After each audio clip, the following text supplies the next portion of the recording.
Good morning students. आज हम करेंगे कुल कीमत प्रभाव को आय प्रभाव तथा प्रतिस्थापन प्रभाव में विभक्त करने की विधि।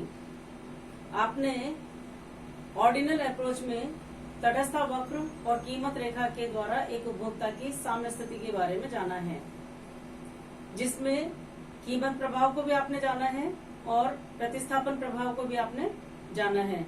इसके साथ ही आय प्रभाव के बारे में भी आपको बताया गया है। आज हम करेंगे कि ये जो कुल कीमत प्रभाव है, किसी वस्तु की कीमत में कमी होने पर उसकी मांग में जो परिवर्तन होता है उसे तटस्थ वक्र और कीमत रेखा के द्वारा जिस तरह से हम समझ सकते हैं उसे कीमत प्रभाव नाम दिया गया है। अब इस कुल कीमत प्रभाव को किस तरह से आय प्रभाव और प्रतिस्थापन प्रभाव में हम विभक्त करके जान सकते हैं, क्योंकि किसी वस्तु की कीमत जब कम होती है तो आप ये देखते हो कि उस दो प्रभाव से वह उपभोक्ता उस वस्तु की अधिक मात्रा खरीदता है। जैसे मान लीजिए किसी वस्तु की कीमत, उपभोक्ता की आय, अगर उपभोक्ता की आय मान लीजिए 20 रुपए है और एक्स वस्तु की कीमत 2 रुपए है, वाई वस्तु की कीमत अगर मान लीजिए 5 रुपए है। यदि उपभोक्ता अपनी कुल आय को एक्स वस्तु को खरीदने में लगा दे तो वह 10 वस्तु एक्स की प्राप्त करेगा। एक्स वस्तु के संदर्भ में मैं आपको बताना चाहती हूँ, एक्स वस्तु 2 रुपए प्रति इकाई है। सारी आय वह अपनी पूरी आय एक्स वस्तु को प्राप्त करने में लगा देगा। 2 रुपए उसकी कीमत है तो वह 10 वस्तुएं एक्स की प्राप्त करेगा और उसका कुल एक्सपेंडिचर 20 रुपए हो जाएगा, क्योंकि 2 रुपए कीमत है, 10 वस्तुएं लेगा तो 20 रुपए उसके खर्च हो जाएंगे और आय उसकी 20 रुपए, उसका आय और व्यय बराबर हो जाएगा। अब अगर उपभोक्ता उस वस्तु की कीमत अगर 1 रुपए हो जाए तो वह 1 रुपए कीमत होने पर अब वह उतनी ही मात्रा 10 रुपए में खरीदेगा। तो इस प्रकार किसी वस्तु की कीमत कम होने पर एक उपभोक्ता की वास्तविक आय बढ़ जाती है। मौद्रिक आय उसकी स्थिर है, मौद्रिक आय 20 रुपए है, लेकिन अब वह उतनी ही वस्तुएं 10 रुपए खर्च करके प्राप्त कर सकता है, क्योंकि उसकी कीमत पहले जो 2 रुपए थी अब 1 रुपए हो जाती है। तो यहाँ अब जो 10 रुपए उसके बचे हैं, यह वास्तविक आय में परिवर्तन कहलाता है। तो ये कहलाता है आय प्रभाव। लेकिन इसके साथ ही जब ये वस्तु सस्ती हो गई, पहले 2 रुपए कीमत थी, अब उसकी कीमत 1 रुपए हो गई, तो तुलनात्मक रूप से अब इससे ये सस्ती हो जाती है। वाई वस्तु की कीमत 5 रुपए थी, अब वाई की तुलना में एक्स और सस्ता हो गया, तो इस कारण भी वह वाई की तुलना में एक्स को अधिक खरीदेगा। तो ये कहलाता है प्रतिस्थापन प्रभाव। तो इस प्रकार हम देखेंगे कि किसी वस्तु की कीमत में कमी होने पर जो कुल कीमत प्रभाव होता है वह 2 प्रभावों का मिश्रण होता है, एक तो आय प्रभाव और दूसरा प्रतिस्थापन प्रभाव। इसलिए हम कह सकते हैं कि कुल कीमत प्रभाव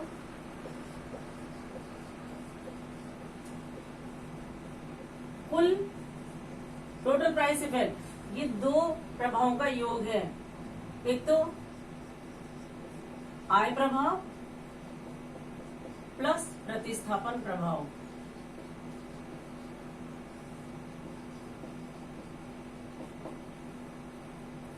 अब इसे हिक्स ने, प्रोफेसर J.R. हिक्स ने कुल कीमत प्रभाव को आय प्रभाव तथा प्रतिस्थापन प्रभाव में विभक्त करने की विधि बताई है, जिसे क्षतिपूरक एवं समान आय परिवर्तन भी कहा जाता है। इसे हम रेखा चित्र के द्वारा समझने का प्रयास करेंगे। कुल कीमत प्रभाव को आय प्रभाव तथा प्रतिस्थापन प्रभाव में विभक्त करने की हिक्स की रीति को रेखा चित्र द्वारा स्पष्ट किया जा रहा है। जैसे ओ एक्स एक्सिस पर एक्स वस्तु की मात्रा, ओ वाई एक्सिस पर वाई वस्तु की मात्रा को दर्शाया गया है। प्रारंभ में एम और एन ये कीमत रेखा है। एक्स वस्तु की कीमत कम हो जाए तो नई कीमत रेखा MN1 प्राप्त होती है, क्योंकि वाई वस्तु की कीमत स्थिर है, एक्स वस्तु की कीमत में कमी हो गई तो नई कीमत रेखा MN1 प्राप्त होती है। एक उपभोक्ता की साम्य स्थिति प्रारंभ में A बिंदु पर होती है और कीमतों में कमी के परिणाम स्वरूप वह उपभोक्ता B बिंदु पर आ जाता है। यहाँ पर A साम्य होने से X की OX मात्रा प्राप्त करता है, जबकि X वस्तु सस्ता होने पर अब वह X की OX2 मात्रा प्राप्त करता है। पहले साम्य स्थिति A थी, नई साम्य स्थिति उसकी B हो गई क्योंकि X वस्तु सस्ती हो गई। ये A से B तक या X से X2 तक, X से X2 ये कहलाता है कुल कीमत प्रभाव। अब इस प्रभाव को हम ये जानना चाहते हैं कि इस कुल कीमत प्रभाव में A से B तक आने में कितना उसने प्रतिस्थापन प्रभाव के द्वारा के कारण ज्यादा खरीदा और कितनी मात्रा में उसने आय प्रभाव के कारण वस्तु को अधिक मात्रा में खरीदा है। तो इसके लिए हमें एक जो नई कीमत रेखा है इसके समानांतर नीचे की ओर कीमत रेखा खींचनी होगी, जो कि दोनों तरफ से आप समान मात्रा में, क्योंकि समानांतर होगी, जो कि प्रारंभिक कीमत रेखा को काटे। ये समानांतर रूप से हमें बनाना होगा।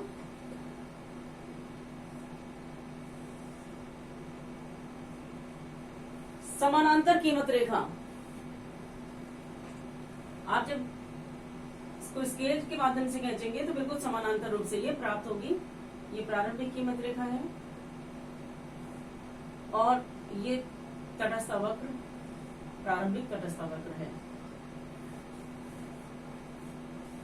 आप देख लो, पहले प्रारंभिक कीमत रेखा थी MN, कीमत कम होने पर नई कीमत रेखा हो गई MN1।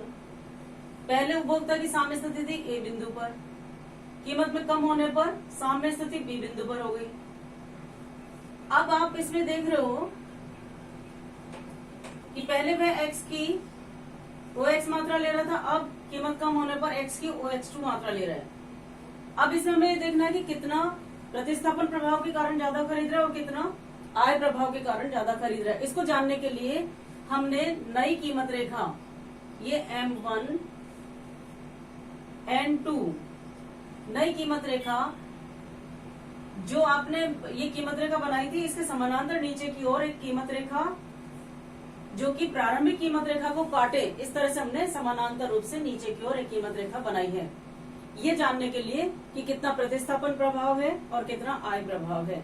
इसे कहा जाता है क्षतिपूरक या समान आय में परिवर्तन करके, जो हमने नीचे कीमत रेखा बताई है। अब यहाँ पर आप देख लो साम्य स्थिति उसी तटस्थ वक्र पर C बिंदु पर होती है। तो यहाँ X की वह है X1 मात्रा, X से X1 मात्रा। अब आपको प्रतिस्थापन प्रभाव में बताया गया था कि जब एक उपभोक्ता एक तटस्थ वक्र के एक बिंदु से दूसरे बिंदु पर, एक तटस्थ वक्र के एक बिंदु से दूसरे बिंदु पर जाता है तो इसे प्रतिस्थापन प्रभाव कहा जाता है। तो उपभोक्ता इस कुल प्रभाव में, कुल X से X2 तक में वह X से X1 मात्रा प्रतिस्थापन प्रभाव के कारण ज्यादा खरीद रहा है, जबकि C से B ये दो समानांतर रेखाओं पर उपभोक्ता की साम्य स्थिति अगर बताई गई है तो इसका मतलब ये आय प्रभाव है। आय प्रभाव के बारे में बताया जा चुका है आपको कि जब दो समानांतर रेखाओं पर उपभोक्ता की साम्य स्थिति होती है वो आय में परिवर्तन के कारण होती है, जब दोनों वस्तुओं की कीमतें स्थिर होती हैं। तो इसलिए मैंने समानांतर रेखा बताई है ताकि हम आय प्रभाव को जान सकें। तो C से B तक यानी X1 से X2 तक जो X की मात्रा में वृद्धि है वह आय प्रभाव के कारण है। तो इस रेखा चित्र में A से B बिंदु ये कहलाता है कुल कीमत प्रभाव। A से B बिंदु कुल कीमत प्रभाव, जिसमें A से C ये है प्रतिस्थापन प्रभाव,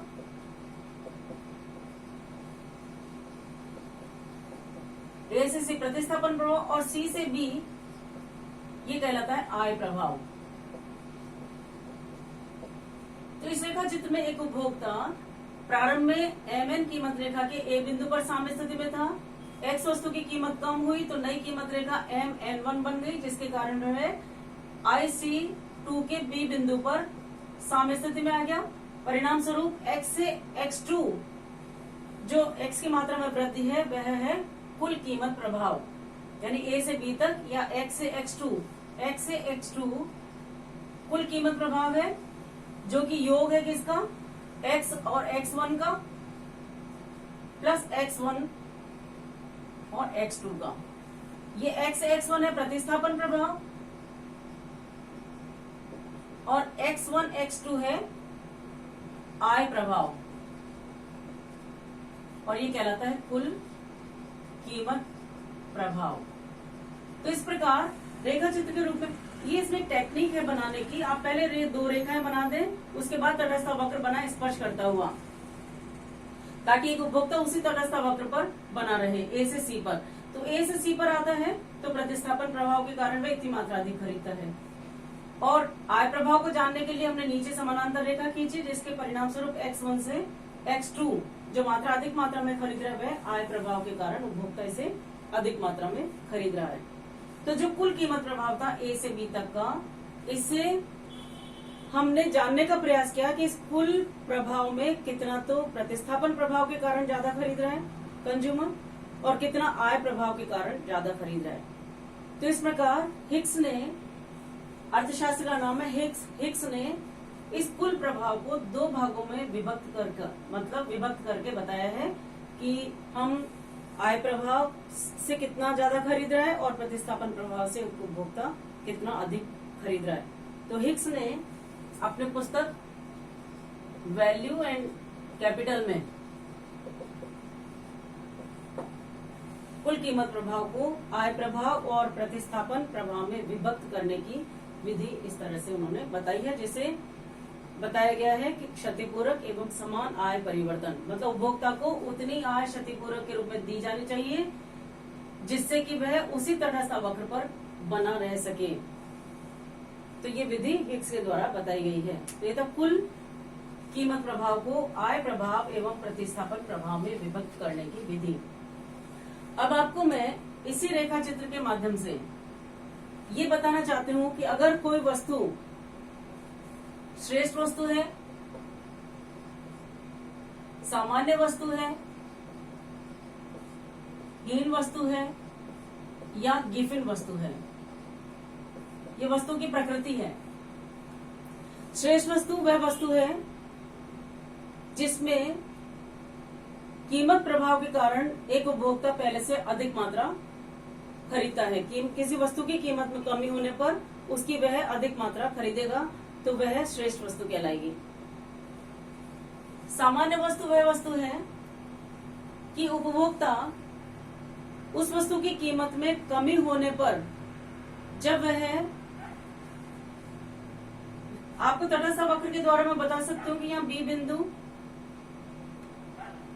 एक तटस्थ वक्र अगर यहाँ है, इसको मैं डी नाम दे दूं, और इन दोनों ए और सी के मध्य एक तटस्थ वक्र है, इसे ई नाम दे दूं, और ए के लेफ्ट में बिल्कुल ऊपर की तरफ इसे एफ नाम दे दूं।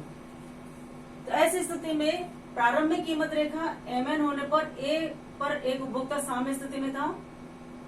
एक्स वस्तु की कीमत कम हुई तो नई कीमत रेखा mn1 प्राप्त होती है, जिससे वह बी बिंदु पर साम्य स्थिति में आया। तो ये ए से बी तक आने पर यह श्रेष्ठ वस्तु कहलाती है। इसी तरह से ए से डी पर आने पर, क्योंकि इसमें आय प्रभाव के कारण अधिक खरीद रहा है, आय प्रभाव के कारण एक ए से डी तक आने का मतलब यह है कि वह प्रतिस्थापन प्रभाव के कारण ज्यादा खरीद रहा है। तो यहाँ ए से डी सामान्य वस्तु हो गई, ए से ई इन दोनों के बीच में है ये। अगर इसको मैं नाम x3 नाम दे दूं, तो ए से ई वह हीन वस्तु है, मतलब वह आय प्रभाव के कारण ज्यादा खरीद सकता था, लेकिन आय प्रभाव इतना प्रबल है कि प्रतिस्थापन प्रभाव को भी वह पहले से कमजोर बना देता है। तो वह यहाँ पर अगर ई बिंदु पर आ रहा है उपभोक्ता ए से ई पर, तो वह हीन वस्तुएं कहलाती हैं। इसी तरह से एक उपभोक्ता ए से एफ पर आ जाए, एक्स, ये सब एक्स वस्तु की कीमत में कमी का प्रभाव है। एक्स वस्तु की कीमत कम हुई तो श्रेष्ठ वस्तु में वह ए से बी पर आएगा, अगर वह वस्तु सामान्य वस्तु है तो ए से डी पर आएगा, अगर वह हीन वस्तु है तो ए से ई पर आएगा, और यदि वह गिफिन वस्तु है तो ए से वह एफ पर जाएगा। तो ए से एफ पर जाने का मतलब कीमत में कमी होने पर पहले से कम मात्रा खरीद रहा, तो ये गिफिन वस्तु है, क्योंकि गिफिन वस्तु पर मांग का नियम लागू नहीं होता। जबकि तीनों सामान्य वस्तु, हीन वस्तु और गिफिन वस्तु के अलावा इन श्रेष्ठ वस्तु, सामान्य वस्तु और हीन वस्तुओं पर मांग का नियम लागू होता है। एक्स वस्तु की कीमत या किसी वस्तु की कीमत में कमी होने पर वह उपभोक्ता उन वस्तुओं को अधिक मात्रा में खरीदता है। तो ये था वस्तुओं की विभिन्न प्रकृति होने पर किस तरह से तटस्थ आवक और कीमत रेखा के द्वारा साम्य स्थिति को हम जान सकते हैं। जैसे ये तो रेखा चित्र के द्वारा आपने समझा। अब वैसे वस्तु की प्रकृति और कुल कीमत प्रभाव, ये तो है वस्तु की प्रकृति।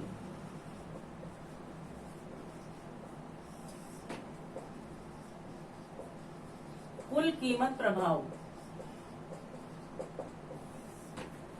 फिर है प्रतिस्थापन प्रभाव तथा आय प्रभाव, क्योंकि इन दोनों का योग कुल कीमत प्रभाव है। यदि वह श्रेष्ठ वस्तु है, श्रेष्ठ वस्तु,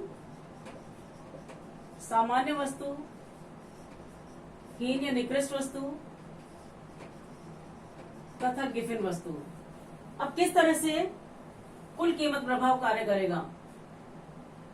अगर श्रेष्ठ वस्तु है तो कुल कीमत प्रभाव पॉजिटिव होगा, यानी कीमत प्रभाव के कारण वह अधिक मात्रा में प्राप्त करेगा। इसी तरह से प्रतिस्थापन प्रभाव के कारण ज्यादा खरीदेगा। आय प्रभाव भी यहाँ पर धनात्मक होती है। श्रेष्ठ वस्तु के संदर्भ में आय प्रभाव के कारण भी अधिक खरीदता है, प्रतिस्थापन प्रभाव के कारण भी अधिक खरीदता है, और इन दोनों का प्रभाव कुल कीमत प्रभाव पर धनात्मक रूप से पड़ता है। सामान्य वस्तु वह वस्तु है, कुल कीमत प्रभाव धनात्मक होता है, प्रतिस्थापन प्रभाव भी धनात्मक होता है, लेकिन आय प्रभाव न्यूट्रल होता है, तटस्थ, सामान्य।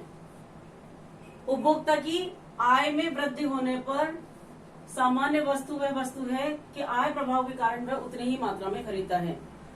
जबकि कीमत कम हो जाती है तो प्रतिस्थापन प्रभाव के कारण ज्यादा खरीदता है, जिससे यह धनात्मक रूप से कीमत प्रभाव पर इसका असर पड़ता है। हीन वस्तु वह वस्तु है जिसमें कुल कीमत प्रभाव तो धनात्मक होता है, प्रतिस्थापन प्रभाव भी धनात्मक होता है, लेकिन आय प्रभाव ऋणात्मक होता है। ऋणात्मक आय प्रभाव पर प्रतिस्थापन प्रभाव का जोर ज्यादा होता है, जिसके कारण वह उपभोक्ता हीन वस्तु को कीमत में कमी होने पर पहले से ज्यादा खरीदता है। तो हीन वस्तु क्या हो गई? हीन वस्तु वह वस्तु है जिस वस्तु की कीमत में कमी होने पर जो दो प्रभाव हम देख रहे हैं, प्रतिस्थापन प्रभाव और आय प्रभाव। तो आय प्रभाव ऋणात्मक होता है, प्रतिस्थापन प्रभाव धनात्मक होता है, लेकिन ये धनात्मक प्रतिस्थापन प्रभाव ऋणात्मक आय प्रभाव के प्रभाव को नष्ट करके कुल मिलाकर के कीमत प्रभाव को धनात्मक बना देता है। अर्थात एक उपभोक्ता किसी वस्तु की कीमत में कमी होने पर उस वस्तु की पहले से ज्यादा मात्रा खरीदता। हीन वस्तु के संदर्भ में भी आप देख रहे हो, श्रेष्ठ वस्तु, सामान्य वस्तु और हीन वस्तु पर कुल कीमत प्रभाव धनात्मक रूप से असर डालता है। फिर गिफिन वस्तु यहाँ ऋणात्मक कीमत प्रभाव होगा। प्रतिस्थापन प्रभाव के कारण तो वह ज्यादा खरीद सकता है, क्योंकि किसी वस्तु की कीमत कम हुई है तो वह प्रतिस्थापित कर सकता है, लेकिन जो आय प्रभाव है वह ऋणात्मक होता है। ऋणात्मक आय प्रभाव इतना अधिक प्रभावशाली होता है जो कि धनात्मक प्रतिस्थापन प्रभाव को नष्ट कर देता है और कीमत प्रभाव को ऋणात्मक बना देता है। तो आप समझ रहे हो ये चीज, वस्तु की प्रकृति। तो वस्तु की प्रकृति श्रेष्ठ, सामान्य, हीन या गिफिन इस तरह से हो सकती है, और उसका कुल कीमत प्रभाव जिसे प्रतिस्थापन प्रभाव और आय प्रभाव में जो विभक्त करने की विधि है उसको आप इससे समझ सकते हो। कुल कीमत प्रभाव इन तीनों प्रकार की वस्तुओं में धनात्मक होगा, यानी किसी वस्तु की कीमत कम होगी तो श्रेष्ठ वस्तु भी ज्यादा खरीदी जाएगी, सामान्य वस्तु भी ज्यादा खरीदी जाएगी, हीन वस्तु भी ज्यादा खरीदी जाएगी, लेकिन गिफिन वस्तु कीमत में और इसकी मांग में विपरीत संबंध होने के कारण पहले से कम खरीदी जाएगी। और सभी पर प्रतिस्थापन प्रभाव धनात्मक रूप से असर करेगा, जबकि आय प्रभाव श्रेष्ठ वस्तु में धनात्मक रूप से काम करता है, सामान्य वस्तु में स्थिर रूप से कार्य करता है, हीन वस्तु में ऋणात्मक रूप से कार्य करता है और गिफिन वस्तु में भी ऋणात्मक रूप से कार्य करता है। इसमें ये अधिक प्रभावशाली होता है जिसके कारण इसके असर को खत्म करके इसको भी ऋणात्मक बना देता है। तो विभिन्न प्रकार की वस्तुओं की प्रकृति के संदर्भ में आपने डायग्राम मैंने पहले बता दिया, तटस्थता वक्र और कीमत रेखा के द्वारा किस तरह से हम विभिन्न वस्तुओं की प्रकृति के अनुसार उनके साम्य स्थिति को दर्शा सकते हैं। तो ये था कुल कीमत प्रभाव को आय प्रभाव तथा प्रतिस्थापन प्रभाव में विभक्त करने की हिग्स की रीति, जिसमें श्रेष्ठ वस्तु होने पर, सामान्य वस्तु होने पर, हीन वस्तु होने पर तथा गिफिन वस्तु होने पर किस तरह से साम्य स्थिति हमें प्राप्त होती है। Thank you.